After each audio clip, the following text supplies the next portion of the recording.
Hi, welcome to the first exploration of the series on union types and cognitive functions.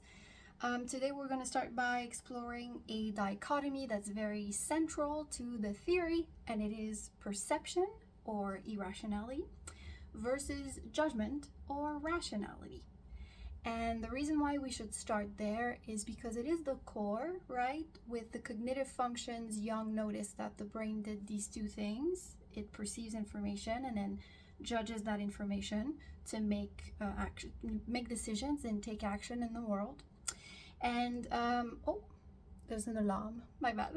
And from there were two ways to perceive: sensation and intuition, two ways to judge: thinking and feeling. That made the four cognitive functions: sensation, intuition, thinking, feeling. And then there were like the two attitudes of introversion, extroversion. You match them, 8 types or 8 cognitive functions. And so I thought it would be this first dichotomy of J versus P would be interesting to just truly define. And so let's start first with more of the Jungian way of seeing rational versus irrational.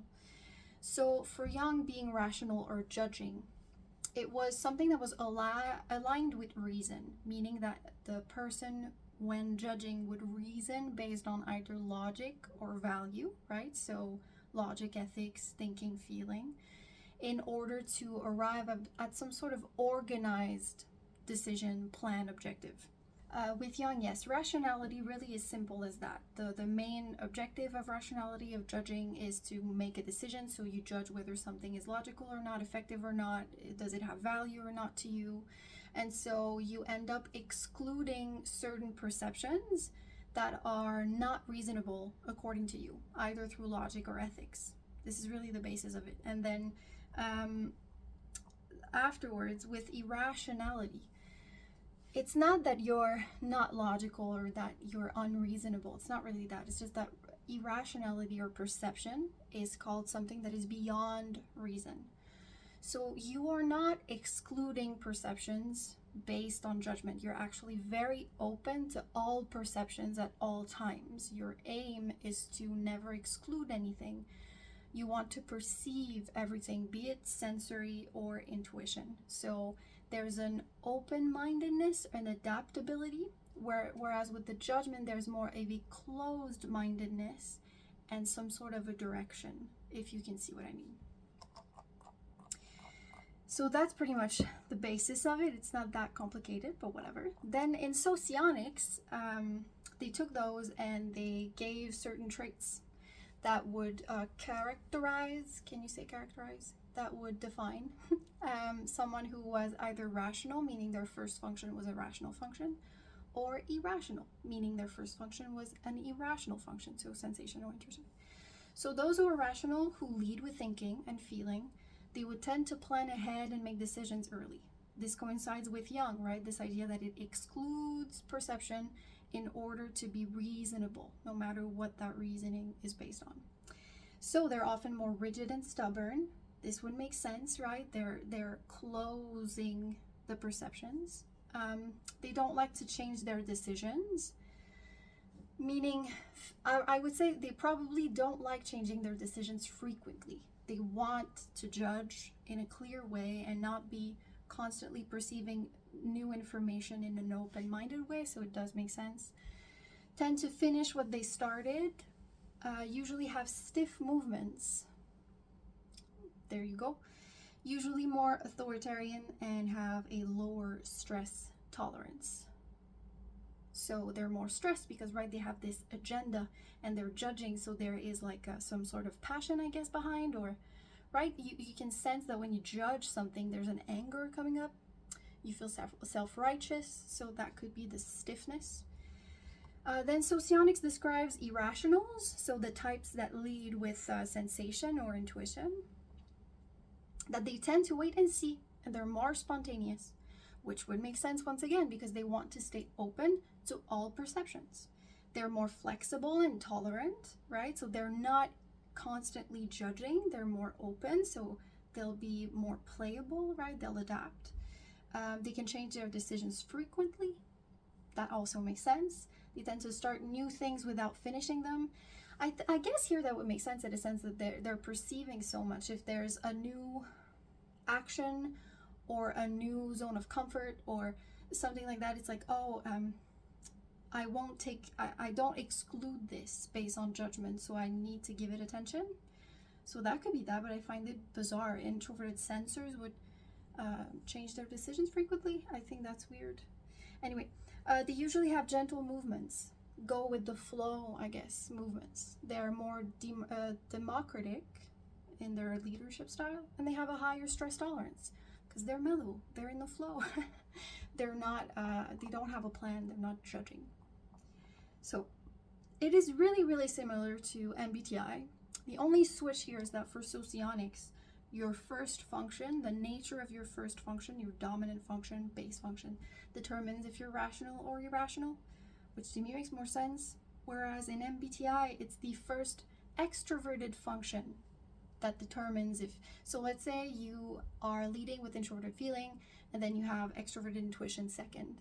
Well, in MBTI, you would be considered a perceiver because your extroverted function, your first one, even though it's auxiliary, right, or creative, is considered an irrational function. So you would be a perceiver.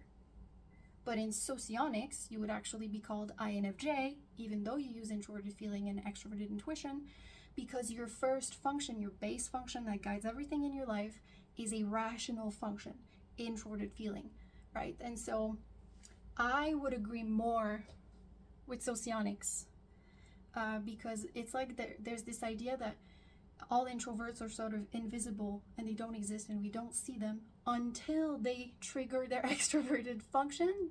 And so then you see that. It makes no sense. They exist when they're introverting. You'll still see that function. So since it guides their lives, clearly, even if it's introverted, it's their base. So it explains if they're irrational or rational. But you can see that it's very similar, like judging prefers to live life in a planned, organized manner. They enjoy closure, making a decision. This makes sense. Perceiving prefers to live life in a spontaneous and adaptable way, enjoys keeping options open. It all makes sense. I would say that this is quite clear, but at the same time, it's undefined. So these are really general tendencies, and we should never forget that any type, if they are irrational or perceivers, they'll still have a judging function, right? So they won't always be open. At a certain point, we need to judge. That's what's important here. Let's say you're having a conversation, or even right now, you're perceiving, right? You're hearing what I'm saying. You might even perceiving in an intuitive way, making connections, seeing the meaning of things, but you're also judging at the same time. You're deciding if you like me or not, if you like what I say or not, if you agree, does it make sense to you or not, right? So we're constantly at all times both perceiving and judging, because we wouldn't be able to function if we only did one. But these are general tendencies. And so when we define the functions, the definitions shouldn't contradict this. So if we're defining introverted sensing, the definition should take into account the fact that it is irrational and a perceiving function, so that there would be a certain flow here, right? A certain adaptability, a certain flexibility. If we're trying to figure out extroverted thinking, let's say, and we're defining extroverted thinking, we have to take into account that it's a rational function. It's judging, it's making decisions, it's excluding experiences that don't align with their reason. And so that is some sort of, it's like a term or a dichotomy that after this we need to sort of keep with us as we learn to define the functions. And so there is here this unified definition. Okay, so rationality, let's see if I agree, is a mental attitude or function that evaluates, organizes, or decides based on logic or values. It involves judgment, a tendency to structure experience, and to reach conclusions. That makes sense. And then irrational is a mental attitude or function that passively receives, I wouldn't say passively if you think of SC or NE, but perhaps that receives or perceives information either through the senses or unconscious insight, like intuition. It involves perception, a tendency to remain open without immediate judgment. So that makes sense. And then there are agreements in between Jung, Socionics, and MBTI. They're all called the same things. And then thinking and feeling is always about evaluating for all systems. Sensing and intuition is always about gathering data. Rationality is linked to some sort of organization of the experience. Irrationality more to being receptive to what arises and being able to move with it. And then irrational, it doesn't mean being illogical or stupid. It's just that you're beyond reason, as we explained. And so you could say that there's like the observer or the explorer, that's the perceiver, and then there's the judge or the judge. I mean, it's called judging. So, and the judge, the explorer and the judge would be some sort of archetypal energy here. So there you go. We're going to keep that. The next dichotomy we're going to explain is introversion and extroversion, because their attitudes, they're very important, and they also have to be included. This has to be clear when we define the cognitive functions and then the types. So I hope it was clear. If you have any questions, you can ask them in the comment. Anything you want to say, really. I'm really open to it. And I had fun. Okay, see you in 2 weeks, because it does take me a bit of a research. And then in between, I'll post a video, but not continuing the series. Maybe a new series or something else. I don't know. But that's going to be something that I post in between these research-focused videos. Bye. Have a good day.